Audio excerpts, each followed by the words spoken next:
Bismillahirrahmanirrahim. Bismillahirrahmanirrahim. Bagaimana cara menjadikan sholat itu sebagai perisai kita dari fahsya dan munkar? Bagaimana cara menjadikan sholat itu dapat menghentikan kita dari keinginan berbuat dosa fahsya dan keinginan untuk berbuat dosa munkar? Gimana caranya? Bukankah banyak orang yang sudah melaksanakan sholat justru sholat ya sholat, fahsya ya fahsya, munkar ya munkar? Tidak sedikit dari orang yang berbuat dosa besar itu ternyata mereka juga orang yang jarang meninggalkan sholat atau bahkan nggak pernah meninggalkan sholat. Dan bahkan ada orang yang tinggalnya di masjid, dia sholat 5 waktu di masjid, baik sebagai seorang imam, muazzin, atau yang bekerja di masjid sebagai beberapa tugas-tugas masjid. Tetapi toh kenyataan dia juga melakukan perbuatan fahsya, kalaupun tidak munkar, yaitu perbuatan dosa besar yang dilakukan secara sembunyi-sembunyi sehingga tidak ada yang tahu. Terus bagaimana kok sholat yang sering dilakukan ini tidak mencegah dia dari fahsya dan munkar? Kata para ulama yang diambil dari kata para sahabat bahwa apabila sholat seseorang itu belum mencegahnya dari perbuatan fahsya dan munkar, berarti sholatnya belum diterima oleh Allah. Jadi kalau kita mau melihat sholat kita hari ini sudah diterima oleh Allah atau belum, selain memperhatikan fikihnya, coba lihat kesan sholat itu dalam kehidupan kita hari ini. Kalau hari ini kita masih berbuat dosa, bahkan baru saja selesai melakukan sholat, habis sholat duduk terus ngerumpi, terus menggibah, terus menyebarkan buhtan, kebohongan, fitnah, terus menamimah, berarti sholat yang barusan kita lakukan tadi belum diterima oleh Allah Subhanahu wa taala karena tidak melakukannya dengan benar. Sebagaimana kata Abdullah bin Mas'ud, sahabat Nabi, "Inna sholata la tanfa'u illa man ata'aha." Salat itu tidak ada gunanya jika tidak menjadikan seseorang itu lebih taat kepada Allah. Pertanyaannya, gimana cara agar salat kita mencegah kita dari dosa itu sehingga salat nanti akan diterima di sisi Allah? Terus juga ulama yang lain mengatakan, "Man shalla salatan lam tanhahu 'anil fahsya'i wal munkar lam yazdad biha minallahi illa bu'dan." Apabila seseorang melaksanakan sholat tetapi sholatnya tidak mencegahnya dari fahsya dan munkar, maka tidak ada yang bertambah baginya dari sholat itu kecuali semakin jauh kepada Allah, semakin jauh dari Allah. Jadi ada orang yang sholat seolah-olah kesannya ini orang yang dekat dengan Allah. Dia mah rajin ke masjid, bahkan dia rajin tahajud. Kalau kita lihat di Indonesia kayaknya lebih banyak orang yang rajin tahajud daripada orang yang rajin masjid. Lebih banyak orang yang rajin tahajud daripada orang yang rajin ke masjid, menunjukkan bahwa yang sunnah pun dia lakukan. Ibadah yang malam hari yang tidak ada orang tahu dan banyak, terutama ibu-ibu. Karena ibu-ibu tidak harus ke masjid, maka lebih banyak yang tahajud daripada ke masjid. Tetapi kok malamnya tahajud, siangnya fahsya, siangnya munkar seperti tadi, dosa lisan, dosa mata, bahkan mencari harta dengan cara yang haram, curang dalam timbangan dan dalam jual beli, menyakiti orang lain, menzalimi hak-hak orang lain, padahal malamnya tahajud atau baru saja keluar dari masjid. Bahkan kadang-kadang kejahatan itu dilakukan di dalam masjid. Maka kata ulama yang bernama Al-Hasan ini, lam yazdad biha min salati min Allahi illa bu'dan. Tidak akan bertambah baginya dalam sholatnya itu kecuali semakin jauh dari Allah SWT. Jadi makin sholat makin jauh, tidak ada gunanya di mata Allah SWT.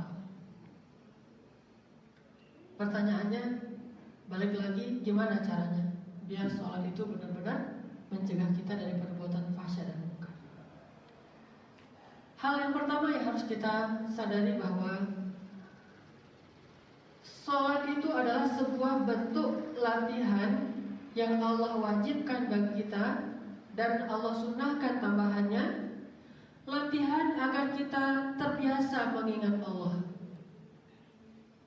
Makanya sholat itu tidak sah kalau tidak khusyuk. Arti tidak khusyuk ini sepanjang sholat itu nggak ingat Allah, itu nggak sah. Walaupun fikihnya benar. Gimana fikihnya benar kalau dia nggak khusyuk? Ya, karena dia jadi makmum, tinggal ikutin imam aja kan. Kecuali jadi imam kalau nggak khusyuk bisa salah rakaat. Tapi kalau jadi makmum lebih mudah untuk tidak khusyuk karena tinggal ikutin imam. Imam ruku kita ruku. Bahkan tadi udah lupa belum baca Al-Fatihah.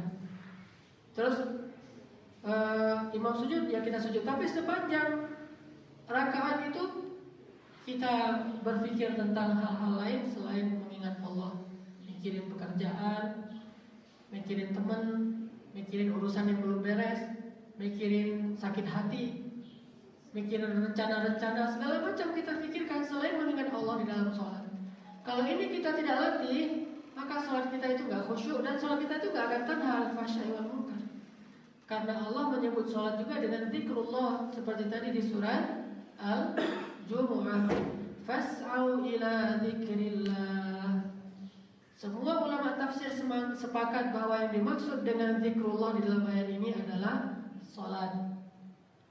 Sehingga yang dimaksud dengan sholat itu adalah sebuah latihan mengingat Allah. Latihan mengingat Allah. Cuma bedanya kalau latihan itu kan gak ada pahalanya. Kalau ini ada pahalanya, itulah bedanya karena ibadah. Karena Allah Maha Mulia, karim dengan pahala. Sehingga Allah menyuruh kita untuk berlatih, tapi digaji dengan latihan itu. Latihan itu tujuannya apa? Agar kita terbiasa mengingat Allah. Sehingga dengan mengingat Allah yang sering ini, lama-lama kita mendapatkan sebuah sifat, yaitu sifat khusyuk. Wa innaha wasta'inu bis-sabri was-shalah wa innaha lakabiratun illa 'alal khashi'in. Khusyuk, menjadi orang yang khasyu'un karena sudah terbiasa mengingat Allah. Dan khasyu'in ini ternyata bukan cuma di dalam sholat, nanti aplikasi yang sebenarnya khusyuk di dalam kehidupan kita. Arti khusyuk dalam kehidupan kita terus terhubung antara kita dengan Allah, itu gak pernah lupa. Ingat Allah terus. Dalam bekerja ingat Allah, dalam bermuamalah, berakhlak ingat Allah, dalam bertutur kata ingat Allah, dalam diam ingat Allah, di rumah kita ingat Allah. Sepanjang hidup kita seperti orang yang sholat mengingat Allah. Makanya sholat itu ada gerakannya. Bahkan ada sholat di waktu kita sangat sibuk, supaya kita melatih diri ingat Allah dalam kesibukan, seperti sholat zuhur. Atau yang lebih sibuk lagi, cuma Allah gak mau mewajibkan karena takut memberatkan kita, walaupun sebelumnya wajib sholat duha. Tapi karena khawatir memberatkan kita, ya sudahlah, sunnah aja. Arti sunnah dimotivasi supaya mau melakukannya karena banyak pahalanya dan banyak rezeki dengan sholat duha. Sehingga coba kita ingat Allah ketika kita sedang sibuk-sibuknya di waktu duha, sedang sibuk plus lelah di waktu zuhur, sedang lelah pengen istirahat di waktu asar, sedang dalam keadaan berkumpul dengan keluarga di waktu maghrib, dalam keadaan pengen makan malam dan tidur di waktu isya, dalam keadaan sedang nyenyak-nyenyaknya tidur di waktu subuh. Justru Allah suruh kita berlatih terus mengingat Allah dalam situasi yang bermacam-macam, sehingga nanti kita bisa lebih mudah mengingat Allah dalam situasi-situasi kehidupan kita. Makanya Allah bilang apa? Fas'au ila dzikrillah. Bersegeralah untuk mengingat Allah. Ayat berikutnya, kalau sudah sholat, bertebaranlah di muka bumi, carilah sebagian dari karunia Allah, wadhkurullaha katsira. Ingatlah Allah yang banyak. Coba, 2 kali Allah suruh ingat menggunakan bahasa zikir. Satu di dalam sholat, satu di luar sholat. Kata para ulama, yang satu itu adalah syariat, yang kedua itu adalah maqasid dari syariat. Syariatnya sholat, maksudnya supaya kita selalu seperti sedang sholat di luar sholat. Selalu ingat Allah dalam berniaga. Apa maksud mengingat Allah dalam berniaga?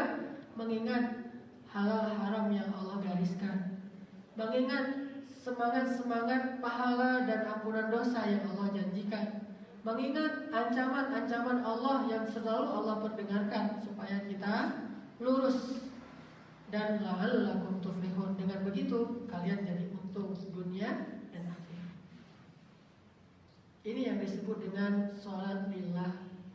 Kalau sekedar sholat lillah dalam arti memang ikhlas ibadahnya, tetapi pas sudah sholat gak khusyuk, berarti belum benar-benar lillah. Baru utuh lillahnya, kita jadikan sholat kita itu sebagai bentuk taqarrub kita kepada Allah, bentuk zikir kita kepada Allah, Lalu dengan latihan yang sering ini diwajibkan sehari 5 kali minimal, ditambah dengan rawatib dan yang lainnya, kita harusnya lebih sering mengingat Allah. Jadi kalau orang di dalam kehidupannya tidak ingat Allah, pasti sholatnya nggak khusyuk. Nggak khusyuk. Kemungkinan pertamanya nggak khusyuk sholatnya, kemungkinan yang kedua memang dia nggak punya ilmu tentang agama sehingga dia melakukan banyak kesalahan. Itulah tujuan Allah memerintahkan kita untuk sholat.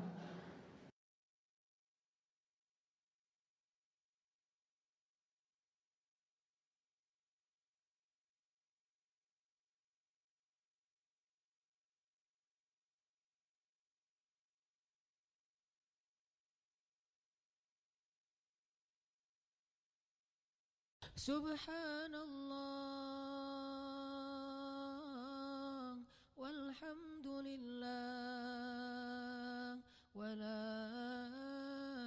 ilaha illallah wallahu akbar. Subhanallah